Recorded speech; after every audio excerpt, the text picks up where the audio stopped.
ആദ്യം തന്നെ എനിക്ക് ഈ ആൾത്താരെ വന്ന് സാക്ഷ്യം പറയുവാൻ ദൈവം സഹായിച്ച കൃപയ്ക്കായിട്ട് നന്ദി പറയുന്നു. എൻ്റെ പേര് ടോജ.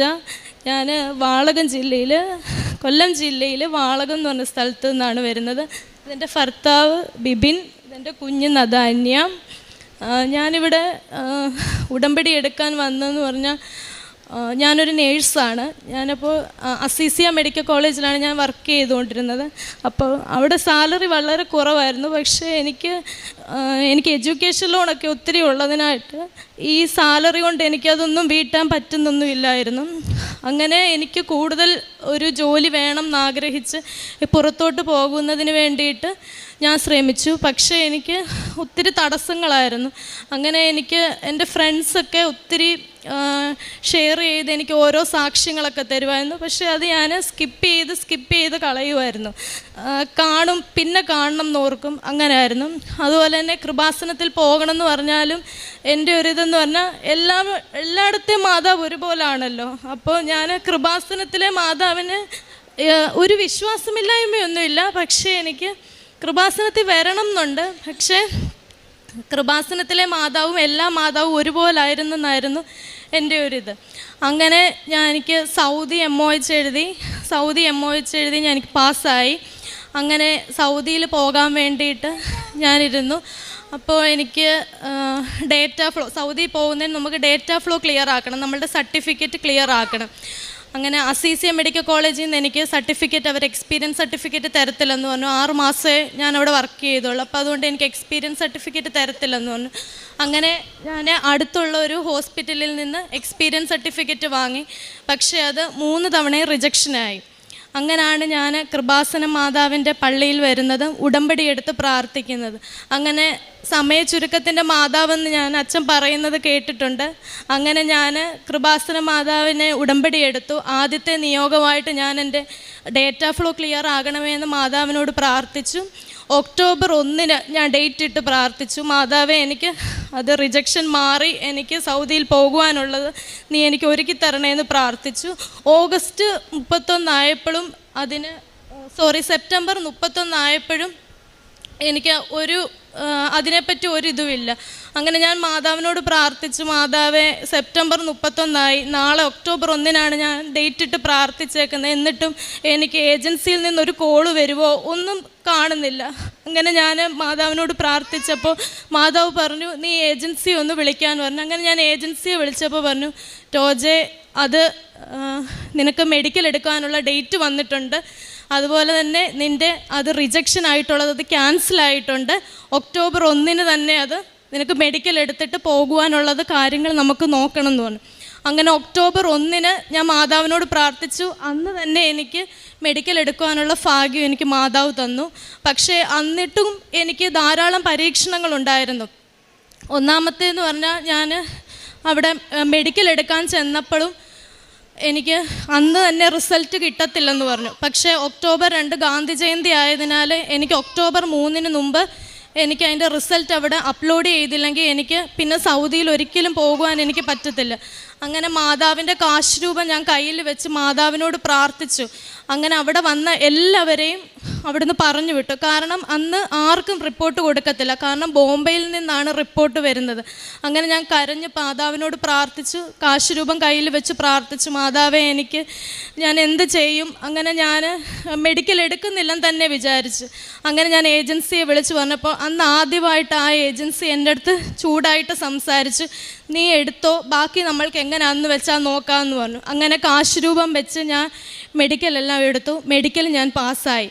പക്ഷേ എനിക്ക് റിപ്പോർട്ട് അന്ന് കിട്ടുമോ ഇല്ലയോ എന്നറിയില്ല. എല്ലാവരും പോവുകയും ചെയ്തു. 5 മണിക്കാണെങ്കിൽ നമുക്ക് സൗദിയിൽ അയച്ചു കൊടുക്കുകയും വേണം. അങ്ങനെ ഞാൻ അവിടെ പ്രാർത്ഥിച്ച് ഒരു ഡോക്ടർ വന്ന് ഡോക്ടറോട് കാര്യം പറഞ്ഞപ്പോൾ ഡോക്ടർ പറഞ്ഞു, മകളെ ഒരു നിവൃത്തിയില്ല, നമുക്ക് തരാൻ പറ്റില്ല, ബോംബെയിൽ നിന്നാണ് റിപ്പോർട്ട് വരുന്നത്, എനിക്ക് ഒരു നിവൃത്തിയില്ലെന്ന് പറഞ്ഞു. അപ്പം ഞാൻ കരഞ്ഞു പറഞ്ഞു, സാറേ എനിക്കിനി സൗദിയിൽ പോകാൻ പറ്റില്ല, എനിക്ക് ഈ റിപ്പോർട്ട് ഇന്ന് കിട്ടിയേ പറ്റത്തുള്ളൂ. അപ്പോൾ അദ്ദേഹം എന്നോട് പറഞ്ഞു, മിനി എന്ന് പറഞ്ഞൊരു കൗൺസിലറുണ്ട്, ആ മേഡം സമ്മതിച്ചു കഴിഞ്ഞ് കഴിഞ്ഞാൽ മോൾക്ക് രക്ഷയാണെന്ന് പറഞ്ഞു. അങ്ങനെ ഞാൻ ആ മിനി എന്ന് പറഞ്ഞ മേഡത്തെ ചെന്ന് കണ്ടു. പക്ഷെ എന്തുവാണെന്നറിയത്തില്ല, ആ മേഡം ഞാൻ പറയുന്ന ഒന്നും കേൾക്കുന്നില്ലായിരുന്നു. ആ മേഡം എൻ്റെ മുഖത്ത് മാത്രമാണ് നോക്കിയത്. മുഖത്ത് നോക്കിയിട്ട് മേഡം പറഞ്ഞു, മോള് വിഷമിക്കണ്ട, ഞാൻ എന്തായാലും പരിശ്രമിക്കാം, ഉറപ്പ് പറയത്തില്ല, എന്തായാലും മോള് ധൈര്യമായിട്ടിരിക്കാൻ പറഞ്ഞു. അങ്ങനെ ഞാൻ അവിടെ ഇരുന്ന് കാശ് രൂപം കയ്യിൽ വെച്ച് പ്രാർത്ഥിച്ചു, കൊന്തയും ചൊല്ലി അവിടെ ഇരുന്ന് പ്രാർത്ഥിച്ചു. 4:45 എനിക്ക് ഒന്നും സംഭവിച്ചില്ല. 4:50 5 മണിക്ക് മുമ്പ് അയക്കണം. 4:50 വീണ്ടും ഞാൻ ചോദിച്ചു, മാഡം റിപ്പോർട്ട് വല്ലതും വന്നോ? അപ്പോൾ അവർക്ക് എൻ്റെ റിപ്പോർട്ട് തന്നിട്ട് വേണം അവർക്ക് ക്ലോസ് ചെയ്യാൻ വേണ്ടി.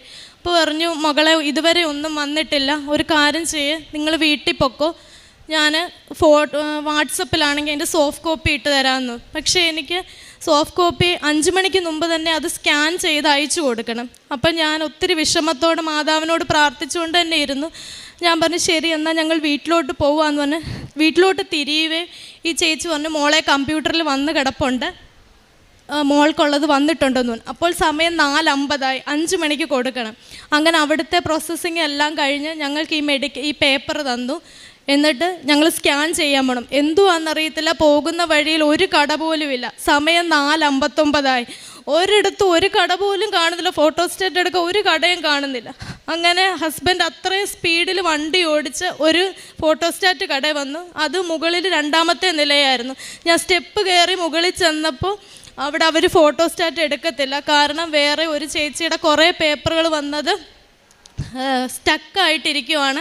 അപ്പോൾ എൻ്റെ അത് ചെയ്യാൻ പറ്റത്തില്ലെന്ന് അവർ പറഞ്ഞു. അപ്പം ഞാൻ മുകളിൽ തന്നെ വിളിച്ച് പറഞ്ഞു, അച്ചച്ച ഇത് ചെയ്യാൻ പറ്റുന്നില്ലെന്നാണ് ഇവർ പറയുന്നത്, ഇനി എന്ത് ചെയ്യും? 4:59 5 മണിക്ക് മുമ്പ് കൊടുത്തില്ലെങ്കിൽ എനിക്ക് പോകാൻ പറ്റത്തില്ല. പോകാൻ തിരിയുവേ ഈ ചേച്ചി വന്ന് എന്നെ പുറത്ത് തട്ടിയിട്ട് വിളിച്ച്, മകളെ പെട്ടെന്ന് അത് ശരിയായിട്ടുണ്ടെന്ന് പറഞ്ഞു. 5:01 തന്നെ എനിക്ക് അവിടെ മെഡിക്കലിൻ്റെ പേപ്പർ സൗദിയിൽ അയച്ചു കൊടുക്കാൻ പറ്റി. ഈ കൃപ തന്ന മാതാവിനും തിരുക്കുമാരനും 1000 നന്ദി പറയുന്നു. 2ാമത്തേത് എൻ്റെ മകൾക്ക് വേണ്ടിയാണ്. എൻ്റെ മകൾക്ക് 1 വയസ്സായപ്പം ഒരു പനി വന്നതാണ്. പിന്നെ അത് വിട്ടു മാറുന്നില്ല. ഇപ്പോൾ അവൾക്ക് 1.25 വയസ്സായി.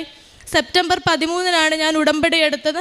ആ സമയമൊക്കെയും അവൾക്ക് തുടരെ പനി വരും. ഞങ്ങൾ ഹോസ്പിറ്റലിൽ അഡ്മിറ്റ് ആകും. കുഞ്ഞ് തീരെ അവശ്യ നിലയിലായിരുന്നു. ഇവിടെ വന്ന് ഉടമ്പടി എടുത്ത് പ്രാർത്ഥിച്ചതിൻ്റെ ഫലമായിട്ട് ഇപ്പോൾ അവൾ മിടുക്കിയായിട്ടിരിക്കുന്നു. മാതാവിൻ്റെ എണ്ണ എന്തും ഞാൻ കുഞ്ഞിനെ നെറ്റിയിൽ തേച്ച് കൊടുക്കും. അതുപോലെ തന്നെ മാതാവിൻ്റെ നേർച്ച വസ്തുവായ തേനും എന്നും കുഞ്ഞിന് വായിൽ ഒഴിച്ചു കൊടുക്കും. പിന്നെ ഞാൻ കാരുണ്യപ്രവർത്തനം ചെയ്തെന്ന് പറഞ്ഞു കഴിഞ്ഞാൽ അടുത്തുള്ള ഒരു അനാഥാലയത്തിൽ എൻ്റെ കൈ കൊണ്ട് തന്നെ ഉണ്ടാക്കിയ ചോറ് കൊണ്ട് കൊടുക്കും. പിന്നെ ഇവിടുന്ന് വാങ്ങിച്ച പത്രം ക്രൈസ്തവർക്കും കൊടുക്കും. അതുപോലെ തന്നെ മാതാവിൻ്റെ ഉടമ്പടി തൈലം ആശുപത്രിയിൽ പോയി രോഗികൾക്ക് പുരട്ടി കൊടുക്കുമായിരുന്നു. പിന്നെ അതുപോലെ തന്നെ എൻ്റെ സ്വന്തം ഞാൻ ജനിച്ച് വളർന്നത് ഒരു ഓർത്തഡോക്സ് ഫാമിലിയിലാണ്. ഹസ്ബൻഡ് മർത്തോമ ഫാമിലിയിലാണ്. എനിക്ക് ഈ അനുഗ്രഹങ്ങളൊക്കെ തന്നതിൻ്റെ ഭാഗമായിട്ട് എൻ്റെ ഹസ്ബൻഡിൻ്റെ ഫാമിലി ഇപ്പോൾ ഹസ്ബൻഡും മാതാവിൽ പൂർണ്ണ വിശ്വാസമായിരിക്കുകയാണ്. ഇതിനൊക്കെ സാധിച്ച മാതാവിനും തിരുക്കുമാരനും 1000 നന്ദി പറയുന്നു. 119 സങ്കീർത്തനം 71 തിരുവചനം അരുളി ചെയ്യുന്നു, ദുരിതങ്ങൾ എനിക്ക് ഉപകാരമായി, അതുമൂലം ഞാൻ അങ്ങയുടെ ചട്ടങ്ങൾ അഭ്യസിച്ചു. ഇവിടെ തൻ്റെ ജോലിയുടെ കാര്യമാണ്. തനിക്ക് പുറത്ത് വിദേശത്തേക്ക് പോകുവാനുള്ള തൻ്റെ ജോലി സാധ്യതകൾ അത് തനിക്ക് നഷ്ടമാകാം എന്നുള്ള ഒരവസ്ഥയിലേക്ക് നിൽക്കുമ്പോൾ, അതായത് ജീവിതത്തിലെ പ്രതിസന്ധികളാണ്, സാമ്പത്തികമായിട്ടുള്ള ബുദ്ധിമുട്ടുകളാണ് എല്ലാവരെയും തങ്ങൾക്ക് ഇവിടെ നിന്നുകൊണ്ട് തങ്ങളുടെ കടബാധ്യതകൾ തീർക്കാൻ സാധിക്കില്ല എന്ന് കാണുമ്പോഴാണ് ഓരോ മക്കളും തങ്ങളുടെ വിദേശത്തേക്ക് പോകണമെന്നുള്ള കാര്യങ്ങളൊക്കെ നിയോഗമായിട്ട് വയ്ക്കുന്നതും. അങ്ങനെ ഈ മകൾക്ക് തൻ്റെ കാര്യത്തിൽ എങ്ങനെയാണ് പരിശുദ്ധ അമ്മ ഇടപെടുന്നത്? അതായത് തനിക്ക് മുമ്പിൽ സമയമില്ല, ആ സമയമില്ലാത്ത അവസ്ഥ, സമയത്തിൻ്റെ മേൽ അധികാരമുള്ള അമ്മ എങ്ങനെയാണത് ഏറ്റെടുത്ത് പല പ്രശ്നങ്ങളും അതിനു മുമ്പ് പ്രതിസന്ധികൾ ഒന്നൊന്നായി വരുന്നു, അതിനൊക്കെ എങ്ങനെയാണ് പരിഹാരങ്ങൾ തൻ്റെ മുമ്പിലേക്ക് കടന്നു വരിക? അതായത് സമുദ്രത്തിലൂടെ നടന്നാലും ജലം മുക്കിക്കളയില്ല, അഗ്നിയിലൂടെ നടന്നാൽ പൊള്ളലേൽക്കില്ല. ഈ തിരുവചനങ്ങൾ നാം ഓർക്കുമ്പോൾ ജീവിതത്തിലെ പ്രതിസന്ധികളൊന്നും ഇല്ലാതാകുന്നു എന്നുള്ളതല്ല, പ്രതിസന്ധികൾ ഒന്നൊന്നായിട്ട് ഉണ്ടാകുന്നുണ്ട്. എന്നാൽ അതൊന്നും നമ്മെ തളർത്തിക്കളയാതെ, മുക്കിക്കളയാതെ, നമുക്ക് പൊള്ളലേൽക്കാതെ ജീവിതത്തിൽ മുമ്പോട്ട് പോകുവാനായിട്ട് ഉടമ്പടി എങ്ങനെയാണ് സഹായിക്കുന്നത്, അതാണ് ടോജ ബിബിൻ ഇവിടെ പങ്കുവയ്ക്കുന്നത്. അങ്ങനെ തനിക്ക് ലാസ്റ്റ് മിനിറ്റിൽ തനിക്ക് എങ്ങനെയാണ് തൻ്റെ മെഡിക്കൽ റിപ്പോർട്ട് തനിക്ക് സബ്മിറ്റ് ചെയ്യാൻ സാധിക്കുക, പിന്നീട് തൻ്റെ ജോലി സാധ്യതകളൊക്കെ തനിക്ക് കിട്ടുന്നതും, ഉടനെ തന്നെ താൻ സൗദിയിലേക്ക് പോകുന്നു, ഡിസംബർ 6 പോകുന്നതിൻ്റെ സാക്ഷ്യമാണ് നാം കേട്ടത്. താനും ഇന്നെങ്ങനെയാണ് പരിശുദ്ധ അമ്മയൊക്കെ എല്ലായിടത്തും ഉണ്ടല്ലോ, മാതാവ് എല്ലായിടത്തും ഉണ്ടല്ലോ, എന്തിനാണ് കൃപാസനത്തിൽ തന്നെ വന്ന് പ്രാർത്ഥിക്കേണ്ടത് എന്ന് പറഞ്ഞ് തനിക്ക് കിട്ടിയിരുന്ന സാക്ഷ്യങ്ങളൊക്കെ സ്കിപ്പ് ചെയ്തുകൊണ്ടിരുന്ന മകള് ഇന്ന് പരിശുദ്ധ അമ്മയുടെ പ്രത്യക്ഷീകരണത്തിൻ്റെ സാക്ഷിയായി ഇവിടെ തന്നെ വന്ന് നിൽക്കുകയാണ്. തൻ്റെ കുടുംബം ഒന്നിച്ച് തൻ്റെ കുഞ്ഞിന് കിട്ടിയ രോഗസൗഖ്യവും ഒക്കെയായിട്ട് ഇന്ന് അമ്മയുടെ സാക്ഷികളായി താനും തൻ്റെ കുടുംബവും, പ്രത്യേകിച്ച് ഈ മക്കൾ വരുന്നത് വേറൊരു ഡിനോമിനേഷനിൽ നിന്നാണ്, സഭയുടെ തന്നെ. എന്നാൽ ഇന്ന് തങ്ങൾ ഈശോയ്ക്ക് എങ്ങനെ സാക്ഷ്യം വഹിക്കുന്നു, അമ്മയുടെ മധ്യസ്ഥതയിലൂടെ ഇന്ന് തങ്ങൾക്ക് എങ്ങനെയാണ് കൃപകൾ ലഭിച്ചതിന് സാക്ഷ്യം മറ്റുള്ളവരോട് തന്നെ തങ്ങൾ പറയുന്നത് എന്നുള്ളതൊക്കെ നാം കേട്ടു. താൻ തന്നെ പാചകം ചെയ്ത് താൻ തന്നെ ചോറ് ഒക്കെ ഉണ്ടാക്കി അത് മറ്റുള്ളവർക്ക് കൊടുക്കുന്നതിന് വേണ്ടി ഉള്ള ആ ഒരു സമയം, ആരോഗ്യം, ഇതൊക്കെയാണ് നാം ഉടമ്പടിയിൽ നമ്മുടെ തന്നെ ഒരു പങ്കായിട്ട്. നമുക്ക് ഏത് രീതിയിൽ വേണമെങ്കിലും കാരുണ്യപ്രവൃത്തികൾ ചെയ്യാം. ഏതെങ്കിലും സംഘടനയൊക്കെ ഏൽപ്പിച്ചാലും അത് കാരുണ്യപ്രവൃത്തിയാണ്. എന്നാൽ അതല്ല നാം കൂടുതലായിട്ട് ആഗ്രഹിക്കേണ്ടതും ചെയ്യേണ്ടതും. നാം തന്നെ റിസ്ക് എടുക്കുന്നു, നമുക്ക് തന്നെ ഈശോയെ കൈമാറുന്നതിന് വേണ്ടിയിട്ടുള്ള കൃപാസന പത്രവുമൊക്കെ കൊടുത്ത് നമ്മുടെ അനുഭവങ്ങളൊക്കെ മറ്റുള്ളവരോട് പങ്കുവെച്ച് നാം അത് ചെയ്യുമ്പോൾ അത് നമ്മെ കൂടുതൽ വിലയുള്ള വ്യക്തിയാക്കുകയാണ്. നമുക്ക് കരങ്ങളടിച്ച് ഈശോയ്ക്കും അമ്മയ്ക്കും നന്ദി പറയാം. യേശുവേ നന്ദി, യേശുവേ സ്തുതി, യേശുവേ ആരാധന. ദൈവനാമത്തിന് മഹത്വം ഉണ്ടാകട്ടെ. എൻ്റെ പേര് തനു ബാബു. ഞാൻ വരുന്ന സെൻറ്റ് ജോസഫ്സ് ഫിലിയൽ ചർച്ചിൽ നിന്നാണ്. ഞാൻ സ്വപ്നം കണ്ടതാണ് ഇവിടെ നിന്ന് സാക്ഷ്യം പറയുന്നത്. അത് ഇന്ന് കംപ്ലീറ്റ് ആവുകയാണ്. അമ്മ സ്വപ്നത്തിൽ കാണിച്ചു തന്നതുപോലെ ഇവിടെ കയറി നിന്ന് സാക്ഷ്യം പറയാൻ എന്നെ അനുഗ്രഹിച്ചതിനെ ഓർത്ത് ഒരുപാട് നന്ദി. ഞാൻ 2019 +2 പാസ് ഔട്ടാണ്. ഒരുപാട് കഷ്ടപ്പെട്ടു. IELTS വഴി പുറത്തു പോയി പഠിക്കണമെന്ന് ഒരുപാട് ആഗ്രഹിച്ചു. എൻ്റെ കൂടെ കുറേ പേരുണ്ടായിരുന്നു. പക്ഷേ എല്ലാം എൻ്റെ കയ്യിൽ നിന്ന് വെറും ഒരു 0.5 നഷ്ടമായി. ഞാൻ പിന്നെ ഒരു വഴിയില്ലാണ്ട് ഡിഗ്രിക്ക് കയറി. എൻ്റെ വീട്ടിലെല്ലാവരും മെഡിക്കൽ ഫീൽഡിലുള്ളവരാണ്. ഡിഗ്രിക്ക് കയറിയപ്പോൾ ഒരുപാട് കുത്തുവാക്കുകളൊക്കെ ഞാൻ കേട്ടിട്ടുണ്ട്, ഒരുപാട് കരഞ്ഞിട്ടുണ്ട്. ആരും എന്നെ ആശ്വസിപ്പിക്കാൻ ഉണ്ടായിട്ടില്ല. ആകെ കിട്ടിയത് മൊത്തം സങ്കടവും മാത്രമാണ് ഉണ്ടായിരുന്നത്. ജീവിതത്തിൽ ഞാൻ ഒരുപാട് ഒറ്റപ്പെട്ടു പോയത് ആ പ്രായത്തിൽ അന്നായിരുന്നു. ഡിഗ്രി പഠിച്ചുകൊണ്ടിരിക്കുമ്പം മാതാവിൻ്റെ രൂപം വീട്ടിലുണ്ട്, കൃപാസന മാതാവിൻ്റെ. എന്നും അത് നോക്കി കരയും, പ്രാർത്ഥിക്കും, പോവും. മുന്നോട്ട് എങ്ങനെയാണെന്ന് വെച്ചാൽ എനിക്കറിയില്ല. ഇത് കഴിഞ്ഞ് എന്ത് ചൂസ് ചെയ്യണം എനിക്കറിയില്ല. ആഗ്രഹം നഴ്സിങ്ങിന് പോകണമെന്നായിരുന്നു, കാരണം വീട്ടിൽ നിന്നുള്ള പ്രഷറും അത് തന്നെയായിരുന്നു. അങ്ങനെ ഒന്നുമില്ലാണ്ടായിരിക്കുമ്പം ചേച്ചി, അവൾ നേഴ്സാണ് ഇവിടെ, അപ്പോൾ അവൾ ജർമ്മനിക്ക് പോയി. അപ്പോൾ വീട്ടിൽ വീണ്ടും ഒന്നുകൂടെ നോക്ക് എന്നുള്ളതായിരുന്നു. പക്ഷേ എനിക്ക് പേടിയായിരുന്നു, ഇനിയും കുറേ പൈസയും കുറേ കുത്തുവാക്കും കേൾക്കേണ്ടി വരുമല്ലോ, പൈസയാണെങ്കിൽ കളയേണ്ടി വരുമല്ലോ എന്നുള്ള ഒരുപാട് വിഷമം ഉണ്ടായിരുന്നു. അങ്ങനെ വീട്ടുകാരുടെ എല്ലാവരുടെ ഇഷ്ടത്തോടു കൂടി ഞാനും വീണ്ടും പഠിക്കാൻ തുടങ്ങി. പക്ഷേ എന്നെക്കൊണ്ട് കൂടിയാൽ കൂട്ടൂല എന്നുള്ള കാര്യം എനിക്കറിയായിരുന്നു. ആകെ വിഷമത്തിൽ തന്നെയായിരുന്നു. അപ്പോൾ ചേച്ചിയാണ് പറഞ്ഞത്, ഓൺലൈനായിട്ട് ഉടമ്പടി എടുത്ത് പ്രാർത്ഥിക്കുക എന്ന് പറഞ്ഞേ. ഓൺലൈൻ ഉടമ്പടി എടുത്ത് പ്രാർത്ഥിച്ച ആദ്യ ദിവസം ഞാൻ കിടക്കുമ്പം അമ്മ എനിക്ക് സ്വപ്നത്തിൽ വന്നു. അപ്പം വീടിൻ്റെ റൂമാണ് ഞാൻ കാണുന്നത്. അതിൻ്റെ ഇപ്പുറ സൈഡിൽ ഞങ്ങളെല്ലാവരും ഫാമിലി ഉണ്ട്. അപ്പുറ സൈഡിൽ നിന്ന് ഒരു കൈ എന്നെ അപ്പുറ സൈഡിലേക്ക് കൊണ്ടുപോയി. ഞാനോർത്തു ഒരു നിമിഷം മരിച്ചുപോയി എന്നാണ് വിചാരിച്ചത്. കാരണം ഫുൾ സ്റ്റക്കായിട്ടാണ് ഞാൻ ആ നിമിഷം കിടക്കുന്ന കിടപ്പിനെ ഞാൻ സ്റ്റക്കായിട്ടാണ് കിടക്കണേ. അപ്പം ഞാൻ പിന്നെ കാണുന്ന ക്രൂശിത രൂപ, അതിന് ചുറ്റും ഇങ്ങനെ എല്ലാവരും ഈശോയെ സ്തുതിക്കുന്നതാണ് ഞാൻ കാണുന്നത്. ആകെപ്പാടെ എനിക്കറിയില്ല, പെട്ടെന്ന് ഞെട്ടി എണീച്ചു. നോക്കിയപ്പം തുപ്പലൊന്നും വായിന്ന് പോലും താഴത്തേക്ക് ഇറങ്ങിയിട്ടില്ല. ആകെ ഗൂസ്ബംസൊക്കെ പോലെ എല്ലാ രോമമൊക്കെ എഴുന്നേറ്റ് നിൽപ്പുണ്ട്. അപ്പോൾ എനിക്ക് മനസ്സിലായി മാതാവിൻ്റെ കൂടെ ഉണ്ട്, അന്ന് എൻ്റെ കൂടെ തൊട്ട് ഉണ്ട്. അങ്ങനെ ഒരുപാട് പഠിക്കണേക്കാൾ കൂടുതൽ പ്രാർത്ഥിച്ചു. ആദ്യമായിട്ട് ഡേറ്റ് എടുത്തു. കേരളത്തിന് പുറത്തായിരുന്നു ജർമ്മൻ എക്സാമിൻ്റെ ഫസ്റ്റ്. ഞാൻ ലിസണിങ്ങും റീഡിങ്ങും ആണ് ആദ്യമായിട്ട് അറ്റംപ്റ്റ് ചെയ്യണേ. ഞാൻ B1 പഠിച്ചുകൊണ്ടിരിക്കുമ്പോഴാണ് B2ൻ്റെ എക്സാം എഴുതണേ. ആകെ ഒന്നും അറിയില്ല, എന്താവുന്നൊന്നും അറിയില്ല. അവിടെ ചെല്ലണ വരെ സന്തോഷമായിരുന്നു. കാരണം ഇവിടുന്ന് എൻ്റെ സെൻറ്റർ എത്തുന്നവിടം വരെ ഞാൻ ബൈബിൾ വായിച്ചു, പ്രാർത്ഥിച്ചും വിശ്വാസ പ്രമാണമൊക്കെ ചൊല്ലിയിരുന്നേ. അവിടെ ചെന്ന് തലേദിവസമൊന്നും ഉറങ്ങിയൊന്നുമില്ല. പിറ്റേ ദിവസം എക്സാമാണ്.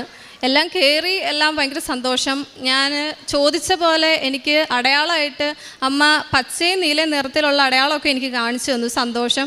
വീണ്ടും ലൈറ്റ് ക്യാൻഡിൽ പ്രയർ ഇട്ടു, പ്രാർത്ഥിച്ചു, കൂട്ടുകാരിക്കും വേണ്ടി ഇട്ടു. കയറിക്കഴിഞ്ഞ് ഫസ്റ്റ് റീഡിങ്ങിൻ്റെ പേപ്പർ കിട്ടിയപ്പം മനസ്സിലായി, കയ്യിൽ നിന്ന് പോയി, ആകെ സങ്കടമായി. അപ്പം ഇനി എൻ്റെ മുമ്പിൽ മാർഗ്ഗമില്ല. വീട്ടിലേക്ക് ഞാൻ ഇവിടുന്ന് ഇറങ്ങിയപ്പോൾ ചോദിക്കും എന്താ എങ്ങനെയാണെന്ന് ചോദിക്കും. ആകെ സങ്കടം, എനിക്കാകെ കയ്യിൽ നിന്ന് പോയി. അപ്പം ഞാനിങ്ങനെ മാതാവിനോട് ഇങ്ങനെ കൈ ഊപ്പി ഇങ്ങനെ അവിടെ ഹാളിൽ ഇരുന്നിട്ട് ചോദിക്കും, ഇനി ഞാനെന്ത് ചെയ്യുക, എന്നെ കൈ വിട്ടു ഇല്ലേ എന്ന് ചോദിച്ച സമയത്ത് പെട്ടെന്ന് മാതാവ് എൻ്റെ മുമ്പിൽ വന്ന പോലെ എനിക്ക് തോന്നി. ആ കൈയിനകത്ത് ഫുള്ള് പ്രകാശമായിരുന്നു. എന്നെ സംബന്ധിച്ചിടത്തോളം എനിക്കത് മതി. പിന്നെ എല്ലാം മാതാവ് എഴുതിക്കോണമെന്ന് പറഞ്ഞിട്ട് എഴുതിയേ. നമ്മൾ OMR പോലെയാണ്, ABCD ഓപ്ഷൻസ് ആണ്, ബാക്കിയെല്ലാം മാതാവാണ് ചെയ്തത്. 1 മാസം കൊണ്ട് കിട്ടേണ്ട സർട്ടിഫിക്കറ്റ് അതിപ്പോൾ ജയിച്ചാലും ഇല്ലെങ്കിൽ നമുക്ക് വീട്ടിലേക്കാണ് വരിക. അപ്പോൾ 1 മാസമായി കിട്ടണില്ല. അപ്പോൾ വിചാരിച്ചു തോറ്റുപോയി എന്ന് വിചാരിച്ചു. 1.5 മാസത്തിനുള്ളിലാണ് എനിക്ക് എൻ്റെ സർട്ടിഫിക്കറ്റ് വരുന്നത്. എൻ്റെ അമ്മയാണ് ആദ്യമായിട്ട് അത് ഓപ്പൺ ചെയ്യണേ. അതിൽ 2ലും ഞാൻ പാസ്സായി. എന്നെ സംബന്ധിച്ചിടത്തോളം അത് മാതാവിൻ്റെ ഒരു അനുഗ്രഹം കൊണ്ട് മാത്രം കിട്ടിയതാണ്. കാരണം എത്രയോ അറ്റംപ്റ്റ്, എത്രയോ പിള്ളേർ തോറ്റു പോണു. അതൊക്കെ വെച്ച് നോക്കുമ്പോൾ മാതാവിൻ്റെ അനുഗ്രഹം, എൻ്റെ ഒരു കഴിവല്ല. രണ്ടാമത് ഇതുപോലെ രണ്ട് മൊഡ്യൂളുകൂടി ഉണ്ട്. അതും ഞാൻ എഴുതാനുള്ള പ്രിപ്പറേഷനിലാണ്. പ്രാർത്ഥിച്ചു, പഠിച്ചു. ആ സമയത്താണ് എക്സാമിന് പോയി അപ്പിയർ ചെയ്തു. ആ സമയത്ത് പോകുമ്പോഴെല്ലാം കുഞ്ഞ് കാശുരൂപം കയ്യിലുണ്ട്. അന്ന് ഓൺലൈൻ ഉടമ്പടി ആയതുകൊണ്ട്. പിന്നെ തൈലം തൂക്കും, അങ്ങനെയാണ് പോണേ. അപ്പോൾ ആദ്യം പിന്നെ ഒരു റൈറ്റിംഗ് എക്സാം ഞാൻ അപ്പിയർ ചെയ്തു. അത് ക്വസ്റ്റ്യൻ എനിക്ക് ഭയങ്കര എളുപ്പമായിരുന്നു, പക്ഷേ എനിക്കൊന്നും എഴുതാൻ പറ്റിയില്ല. അങ്ങനെ ഞാൻ എഴുതി കഴിഞ്ഞു. അപ്പോഴും പപ്പ നോക്കി നിൽക്കുന്നുണ്ട് എന്നെ എങ്ങനെയാ എന്നറിയാൻ വേണ്ടി. ഞാൻ പറഞ്ഞു എനിക്കറിയില്ല, ദൈവം ചെയ്യിപ്പിക്കട്ടെ എന്ന് വിചാരിച്ചു. സ്പീക്കിങ്ങിൻ്റെ എക്സാം അന്ന് തന്നെയായിരുന്നു. അത് ഉച്ച കഴിഞ്ഞായിരുന്നു. അപ്പോൾ അത് കഴിഞ്ഞ് കഴിഞ്ഞപ്പം ഭയങ്കര ഈസി ആയിരുന്നു എനിക്ക്. കാരണം എൻ്റെ ഒരു പാർട്ട്ണറായിട്ടുള്ള കൊച്ച് ഒന്നും പറയണ്ടായില്ല. അപ്പോൾ അതുകൊണ്ട് ഞാൻ പറയുന്നതെല്ലാം അവർ ഭയങ്കരമായിട്ട് ഇത് ചെയ്യുന്നുണ്ട്. അപ്പം ഞാൻ വിചാരിച്ചു ഞാൻ ജയിച്ചു. അപ്പോൾ ഒരു നിമിഷം ഞാൻ എന്നെ മറന്നുപോയി. അപ്പോൾ ഞാനിങ്ങനെ അത് എഴുതി ഇറങ്ങിക്കഴിഞ്ഞപ്പം എന്നോട് പപ്പ ചോദിച്ചു എങ്ങനെ ഉണ്ടായിരുന്നു. ഞാൻ പറഞ്ഞു ആ കൊച്ചിന് കിട്ടത്തില്ല, എനിക്കേ കിട്ടത്തുള്ളൂ എന്ന് ഞാൻ പറഞ്ഞു. ആ ഒരു നിമിഷം എനിക്കറിയില്ല, ഭയങ്കര സന്തോഷത്തോടെ റിസൾട്ടിന് വേണ്ടി നോക്കിയിരുന്നു. തോക്കുമെന്ന് വിചാരിച്ചതിന് ജയിക്കുമെന്ന് വിചാരിക്കുകയും ഞാൻ തോറ്റും പോയി. ഒരു നിമിഷം ഞാൻ എന്നെ മറന്നുപോയതിന് എനിക്ക് ദൈവം തന്നതാണെന്ന് മനസ്സിലാക്കാൻ വീണ്ടും ഒരു ലെവലും കൂടെ ഞാൻ അറ്റംപ്റ്റ് ചെയ്തു, സ്പീക്കിംഗ് മാത്രമായിട്ട്. അത് ഭയങ്കര പാടായിരുന്നു. ഞാനും അമ്മയും പുറത്ത് നിന്നപ്പോഴാണെങ്കിലും ഉപ്പ് വിതറി പ്രാർത്ഥിച്ചു. എക്സാമിന് ഞാൻ അടയാളം ഇതുപോലെ തന്നെ മാതാവിനോട് ചോദിച്ചു. അപ്പോൾ ആ സമയത്ത് ഒരു നീല കളർ എന്തെങ്കിലും കാണിക്കാനാണ് ഞാൻ ചോദിച്ചത്. അപ്പോൾ എൻ്റെ മുമ്പിൽ ഒരു നീല കളർ കണ്ടു, പക്ഷേ എങ്കിലും അത് ഒരടയാളമായിട്ട് കണക്കാക്കാൻ എനിക്ക് തോന്നിയില്ല. അപ്പോൾ ആ സമയം ഞാൻ എന്ത് ചെയ്യുന്ന ആലോചിച്ചുകൊണ്ടിരുന്നപ്പോഴാണ് എൻ്റെ പാർട്ട്ണറായിട്ടുള്ള കൊച്ച് അവനിങ്ങനെ ഒരു കാശുരൂപം എന്നെ കാണിച്ചു തന്നു. അപ്പോൾ അതൊരു നീല കാശുരൂപമാണ്. അപ്പോൾ എനിക്ക് പെട്ടെന്ന് അതൊരു അടയാളമാണെന്ന് തോന്നുന്നതിനേക്കാൾ കൂടുതൽ എനിക്ക് വിഷമായി. കാരണം എൻ്റെ കയ്യിൽ കുഞ്ഞ് കാശുരൂപവും അത് ഉടമ്പടി കാശുരൂപമായിരുന്നു. അപ്പോൾ എനിക്ക് ഭയങ്കര സങ്കടമായി. പക്ഷേ എന്നാലും അടയാളം കാണിച്ചല്ലോ എന്നുള്ള സന്തോഷത്തിനാണ് ഞാൻ കയറിയത്. അവിടെ കയറി കഴിഞ്ഞപ്പം എനിക്ക് മര്യാദയ്ക്കൊന്നും പറയണ്ടായില്ല. കാരണം അപ്പുറം നിൽക്കുന്ന കൊച്ചാണെങ്കിൽ സൗണ്ടും ബുദ്ധിമുട്ടാണ്, സ്ലാങ്ങും കുറച്ച് ബുദ്ധിമുട്ടാണ് മനസ്സിലാക്കിയെടുക്കാൻ വേണ്ടിയിട്ട്. അങ്ങനെ എക്സാം ഇറങ്ങിക്കഴിഞ്ഞപ്പം പപ്പ ഇതുപോലെ തന്നെ ചോദിച്ചു എങ്ങനെയുണ്ട്. ഞാൻ ഏകദേശം ഒരു 10-75 കിലോമീറ്റർ ഉണ്ടാവും ആ സെൻറ്ററിൽ നിന്ന് എൻ്റെ വീട് വരെ. ഒരൊറ്റ ഇരിപ്പിനുള്ള കരച്ചിൽ അറിഞ്ഞിട്ട് എനിക്കറിയില്ല, വീടെത്തിയത് പോലും ഞാൻ അറിഞ്ഞിട്ടില്ല. വീട്ടിൽ കയറി പ്രാർത്ഥിച്ച് കിടക്കാൻ നേരത്തെ കണ്ണീര് മാത്രമേ ഉണ്ടായിരുന്നുള്ളൂ. കാരണം ഇനിയും കളഞ്ഞു കഴിഞ്ഞാൽ എങ്ങനെയാ മുന്നോട്ടേക്ക്, എങ്ങനെയാ ഇനിയും ഒരു എക്സാം എഴുതാനുള്ള ത്രാണി എനിക്കില്ല. അങ്ങനെ ഒരു വിഷമമായിരുന്നു. അങ്ങനെ അന്ന് ഞാൻ കിടന്നുറങ്ങുന്നതിന് മുന്നേ കരഞ്ഞ് വീണ്ടും പ്രാർത്ഥിച്ചു, സ്തുതിച്ച് പ്രാർത്ഥിച്ചു. ഞാൻ അന്ന് സ്വപ്നം കണ്ടത് ഇവിടെ നിന്ന് സാക്ഷ്യം പറയണതാണ്. അതുപോലെ വിശ്വസിച്ച് പ്രാർത്ഥിച്ചു. എൻ്റെ പാസ്പോർട്ടിൽ ഒരു സൈഡിലെങ്കിലും ഒരു വിസ അടിക്കണമെന്ന് വിചാരിച്ചിട്ട് അത് ഒരു മാസത്തിനുള്ളിൽ എനിക്ക് റിസൾട്ട് വന്നു. ഞാൻ നോക്കിയപ്പം എങ്ങനെയെന്നറിയില്ല, അത്ഭുതം മാത്രം എനിക്ക് പറയാനുള്ളൂ. മാതാവ് എനിക്ക് അതും സാധിച്ചു വന്നു. പിന്നെ അതുപോലെ തന്നെ എനിക്ക് ഒരു കാര്യം കൂടെ പറയാനുണ്ട്. അതെന്ന് വെച്ച് കഴിഞ്ഞാൽ എൻ്റെ ചേച്ചി ജർമ്മനിയിലായിരുന്നു എന്ന് ഞാൻ ഒരു വട്ടം പറഞ്ഞായിരുന്നു. അപ്പോൾ അവൾ നേഴ്സായിട്ടാണ് പോയത്, എന്നാലും RN-ൻ്റെ ഒരു ടെസ്റ്റ് ഉണ്ട്. അപ്പോൾ അവൾക്ക് ഇതിലും പേടിയായിരുന്നു എക്സാം അപ്പിയർ ചെയ്യാനായിട്ട്. കാരണം ഫസ്റ്റ് ഹോസ്പിറ്റലുകാരാണ് എല്ലാം ചെയ്യുന്നത് തന്നെ, പിന്നെ നമ്മുടെ റിസ്കിലാണ് പിന്നെ എക്സാംസ് എഴുതേണ്ടത്. കുറച്ച് കോസ്റ്റ്ലി തന്നെയായിരുന്നു എക്സാമിൻ്റെ കാര്യങ്ങളൊക്കെ. അപ്പോൾ ആകെ വിഷമിച്ചിരിക്കുന്ന സന്ദർഭത്തിൽ ഇങ്ങനെ ഞങ്ങൾ പ്രാർത്ഥിക്കും, മുട്ടുപായും പ്രാർത്ഥിക്കും. ഞാൻ ഈ എക്സാംസിൻ്റെ ഇടയ്ക്കൊക്കെ ആണെങ്കിലും ഒരു ബുക്കിനകത്ത് എഴുതുമായിരുന്നു, not by merit but by grace. എൻ്റെ ജീവിതത്തിൽ സ്പീക്കിങ്ങിന് അവിടെ എൻ്റെ കഴിവാണെന്ന് വിചാരിച്ച് ഞാൻ തോറ്റു പോയത് കൊണ്ട് ഞാൻ ഇങ്ങനെ എഴുതി പ്രാർത്ഥിക്കുമായിരുന്നു, not by merit but by grace. അതുപോലെ ഇവക്കും വേണ്ടി ഞാൻ എഴുതി പ്രാർത്ഥിക്കുമായിരുന്നു. അങ്ങനെ മമ്മി ഒരു ഇതുപോലെ തന്നെ ഞങ്ങൾ എല്ലാവരും ഉടമ്പടിയിൽ പ്രാർത്ഥിക്കണവരാണ്, ഓൺലൈനാണെങ്കിലും. അപ്പോൾ എല്ലാ നിബന്ധനകളും അതുപോലെ തന്നെ പാലിച്ചാണ് പോകുന്നത്. അപ്പോൾ ഒരു ദിവസം മമ്മി ഇങ്ങനെ സ്വപ്നം കണ്ടു, ഇങ്ങനെ ഒരു ബൾബാണ് കാണുന്നത്, മൊത്തം ഒരു പ്രകാശമായിട്ടുള്ളൊരു ബൾബ്. അപ്പോൾ രാവിലെ എണീച്ചു വന്നപ്പം ഞാൻ സ്വപ്നം കണ്ടായിരുന്നു, ഈ സന്നിധി തന്നെ കണ്ടത് ഒരു സാക്ഷ്യമായി മാറട്ടെ എന്നുള്ള രീതിയിൽ ദൈവം എനിക്ക് കാണിച്ചു തന്നതായിരുന്നു. അപ്പോൾ ഇങ്ങനെ മമ്മി എണീച്ചു വന്നപ്പോൾ എന്നോട് പറഞ്ഞു, ഞാൻ വിശ്വസിക്കുമെന്നൊന്നും അറിയില്ല, അതുകൊണ്ട് എന്നോട് പറഞ്ഞു, ഞാൻ ഇങ്ങനെ സ്വപ്നം കണ്ടു, പ്രകാശമാണ്, ഒരു ബൾബാണ് കണ്ടത്, അതെങ്ങനെയാണ് എനിക്കറിയില്ല. അപ്പം ഞാൻ തമാശയ്ക്ക് ഒരു ബൾബോ എന്ന് ഞാൻ വിചാരിച്ചു. അപ്പോൾ ഇവൾ എക്സാമിന് കയറി. കുറേ നേരം കഴിഞ്ഞിട്ടാണ് ആൾ കരഞ്ഞുകൊണ്ടാണ് വിളിക്കണേ, ഞാൻ പാസ്സായി എന്ന് പറഞ്ഞിട്ട്. അതിൻ്റെ കൂട്ടത്തിൽ ഇങ്ങനെ മമ്മിയുടെ അടുത്ത് അവളിങ്ങനെ പറഞ്ഞു, മമ്മി കണ്ട ബൾബ് ഇതാണോ എന്ന് ചോദിച്ചിട്ട് അവൾ എക്സാം പാസ്സായപ്പം അവർ കൊടുത്ത് കൺഗ്രാജുലേറ്റ് ചെയ്തുകൊണ്ട് കൊടുത്ത ഒരു പേപ്പറിൽ ഒരു ബൾബായിരുന്നു ഫ്രണ്ടിൽ. അങ്ങനെ മാതാവ് എല്ലാ രീതിയിലും ഞങ്ങൾ അനുഗ്രഹിച്ചു. അപ്പോൾ ഇപ്പം ഞാൻ പോണത് നഴ്സിംഗ് പഠിക്കാനായിട്ടാണ്. +2 കഴിഞ്ഞു, ഡിഗ്രി കഴിഞ്ഞു. എന്നിട്ട് ആഗ്രഹിച്ചതുപോലെ ഒരു പൈസ മുടക്കിയില്ലാണ്ടാണ് ഞാൻ പോണേ. ഒരു പൈസ മുടക്കോ ഒന്നുമില്ല, എല്ലാം ദൈവത്തിൻ്റെ അനുഗ്രഹത്തിൽ എനിക്കെല്ലാം സാധിച്ചു വന്നു. അന്നൊരു പക്ഷേ ഞാൻ കഷ്ടപ്പെട്ടു പോയാൽ LTS എഴുതി പുറത്തു പോയിരുന്നെങ്കിൽ. അപ്പോൾ എനിക്ക് എല്ലാ രീതിയിലും അമ്മ എനിക്ക് സാധിച്ചു വന്നു. പിന്നെ പ്രേക്ഷിത പ്രാർത്ഥനയായിട്ട് ഓൺലൈൻ ഉടമ്പടി ചെയ്യുമ്പോഴാണെങ്കിലും ഞാൻ ഇങ്ങനെ പൊതിച്ചോറുകളൊക്കെ ഗവൺമെൻറ് ഹോസ്പിറ്റലിൽ ഒക്കെ കൊടുക്കുമായിരുന്നു. അതുപോലെ വഴി കാണുന്നൊരു പൈസ എൻ്റെ മുമ്പിൽ ചോദിച്ചിട്ടുണ്ടെങ്കിൽ എത്ര രൂപയാണെങ്കിലും ഞാൻ എടുത്തു കൊടുക്കും. അതുപോലെ ഈ പള്ളിപ്പെരുന്നാളിനൊക്കെ അവിടെയൊക്കെ ഇങ്ങനെ വന്നിരിക്കും, ഭിക്ഷ യാചിക്കുന്നവരൊക്കെ ഉണ്ട്, അവർക്ക് ഭക്ഷണം കൊടുക്കും, അവർക്ക് പൈസ കൊടുക്കും. അങ്ങനെ എല്ലാ രീതിയിലും ഈ കഴിഞ്ഞ ആഴ്ചയാണെങ്കിലും ഞങ്ങൾ വീട്ടിൽ ചേച്ചിയുടെയും ചേട്ടായിയുടെയും വെഡിങ് ആനിവേഴ്സറി ആയിരുന്നു. അപ്പോൾ ഞങ്ങൾ അന്നം ഒരു നേരത്തെ കഴിക്കാനില്ലാത്തവർക്ക് വേണ്ടിയിട്ടാണ് കുറച്ച് പേർക്ക് ഞങ്ങൾ അങ്ങനെ കൊടുക്കുകയുണ്ടായി. എൻ്റെ ജീവിതത്തിൽ ഞാൻ വിശ്വാസം എനിക്കില്ലായിരുന്നു. ആ വിശ്വാസമില്ലായ്മയിൽ നിന്ന് ഇന്ന് വീട്ടിൽ എന്തുണ്ടെങ്കിലും എന്നോട് പറയും, പ്രാർത്ഥിക്കണോട്ടോ എന്ന് പറയും. എൻ്റെ അപ്പം പറയും, നിനക്കൊരു വിശ്വാസമില്ല എന്ന് പറയും. പക്ഷെ ഇന്ന് എല്ലാവരും എന്നെ നോക്കും. വിശ്വാസത്തിൽ ഞാൻ ഒരുപാട് പടി മുന്നോട്ട് പോയി. ഇനിയും ഞാൻ ഓൺലൈൻ ഉടമ്പടിയായിരുന്നു. അപ്പോൾ ഇനി എനിക്ക് അങ്ങോട്ട് പോകുമ്പോൾ ഞാൻ എപ്പോഴും പപ്പേനെയും അമ്മേനെയും ഡിപ്പെൻഡ് ചെയ്തുകൊണ്ടിരുന്ന ഒരാളായിരുന്നു. അപ്പോൾ ഇന്ന് ഞാൻ ഉടമ്പടി എടുത്തു. അപ്പം ഞാൻ പോണത് എൻ്റെ ഈശോനെയും അമ്മ മാതാവിനെയും കൊണ്ടാണ്. ഇത്രത്തോളം എന്നെ അനുഗ്രഹിച്ച എൻ്റെ അമ്മയ്ക്കും ഈശോയ്ക്കും ഒരുപാട് നന്ദി. 142 സങ്കീർത്തനത്തിൻ്റെ 2 വാക്യത്തിൽ നമ്മളിങ്ങനെ വായിക്കുന്നു, അവിടുത്തെ സന്നിധിയിൽ ഞാൻ എൻ്റെ ആവലാദികൾ ചൊരിഞ്ഞു, എൻ്റെ ദുരിതങ്ങൾ ഞാൻ അവിടുത്തെ മുൻപിൽ നിരത്തുന്നു. സ്നേഹം നിറഞ്ഞവരെ, ദൈവമായ കർത്താവിൻ്റെ സന്നിധിയിൽ നമ്മളുടെ കുറവുകളും പോരായ്മകളും നമ്മുടെ ജീവിതത്തിൽ സംഭവിക്കുന്ന തകർച്ചകളും ഇറക്കി വയ്ക്കുമ്പോൾ ദൈവത്തിൻ്റെ വലിയ ആശ്വാസത്തിൻ്റെ കരം നമ്മളുടെ ജീവിതത്തിലേക്ക് കടന്നു വരും എന്നുള്ളത് വചനം സാക്ഷ്യപ്പെടുത്തുന്നതാണ്. നമ്മളോട് തനു ബാബു എന്ന സഹോദരി ഉടമ്പടി ജീവിത സാക്ഷ്യം പങ്കുവയ്ക്കുമ്പോൾ ഈ മകളും പറയുന്നത്, വേദനയോടുകൂടി പരിശുദ്ധ അമ്മയുടെ സന്നിധിയിൽ വന്നുകൊണ്ട് ഉടമ്പടി പ്രാർത്ഥന വഴിയായിട്ട് ത്രിയേക ദൈവസന്നിധിയിൽ എന്തൊക്കെ കാര്യങ്ങൾ സമർപ്പിച്ചോ അതിലൊക്കെ പരിശുദ്ധ അമ്മ വലിയ അഭിഷേകമായിട്ട് കടന്നു വന്നു. പരിശുദ്ധ അമ്മ ത്രിയേക ദൈവസന്നിധിയിൽ മധ്യസ്ഥം സമർപ്പിച്ച് പ്രാർത്ഥിച്ചു എന്നുള്ളതാണ്. നമുക്കറിയാം, ഉടമ്പടിയിലായിരിക്കുന്ന വ്യക്തികൾ അവർ സാക്ഷ്യം പറയുമ്പോൾ അവരുടെ ഉടമ്പടിയിലെ അനുഭവങ്ങളായിട്ട് പറയുന്ന ചില കാര്യങ്ങളാണ് not by merit but by grace. അതുപോലെ തന്നെ ടൈം ഷോർട്ടനിങ്, വെയ്റ്റ് ലൂസനിങ്, അതുപോലെ തന്നെ പ്രസൻസും കമ്മ്യൂണിക്കേഷനും എന്നുള്ള കാര്യങ്ങൾ.